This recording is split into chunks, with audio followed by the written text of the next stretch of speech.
David Aylor is back for trial Tuesday, and today we're discussing what to do if you are injured at a friend's house. And I imagine this is maybe common, but also uncomfortable because something happens. You're at a friend, you don't want to sue them. So what do you do? Well, first of all, obviously you're going to go get medical care, and those bills are going to start to pile up fairly quickly, particularly if it's a serious accident that has occurred.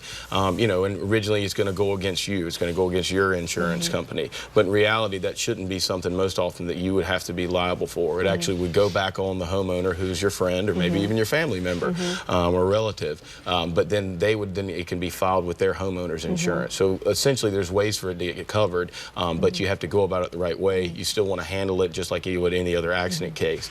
But as you said, a lot of people feel uncomfortable because they say, you know, this is one of my best friends or my second cousin or whatever it may be. I don't want to sue him or her. But you generally speaking, these aren't the type of cases where you're going to see it go all the way to trial. It's pretty cut and dry as far as what happened.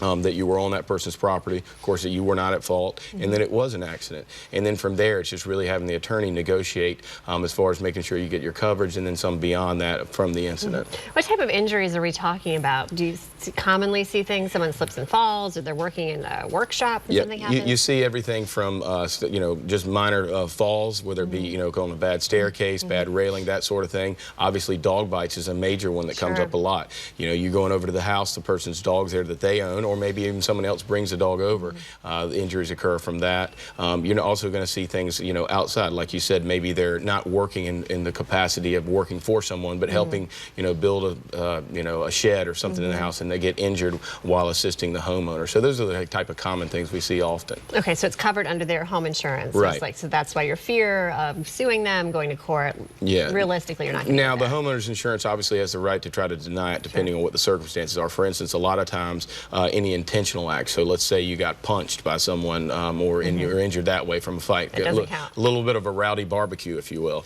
Then they're going to try to. How your barbecues go? Sometimes. They're going to try to probably pretty hard to, you know, exclude that. But it's really going to depend on the policy. That's where your attorney comes in. That's where it's his or her job. But yeah, I mean, ultimately, you don't see a lot of these go all the way down where there's your best friend up there on the stand, you know, and you're having to rail them with a bunch of questions. On the flip side, as a homeowner who's, say, hosting a party or something like that, should we just kind of scan things, check the deck, check the, you know, whatever before we have people over? Decks is a great example of something that we see, you know, some scary situations that are happening. But yeah, if you're having a lot of people there, you know, that's going to get really busy. You want to check around the yard. You know, sometimes it's as simple as just a little pothole in the yard. Someone gets injured pretty serious from falling or whatnot. But those are important to do. And of course, if you're going to have alcohol at the party, you're really raising that risk even higher. You want to make sure anybody drinking is not going to be leaving your house intoxicated, because again, it's going to come back to you if they cause an accident down the road. It's a lot to think of. Yeah, it makes you not want to have a party, right? Say, David Aylor, killing summer fun right here.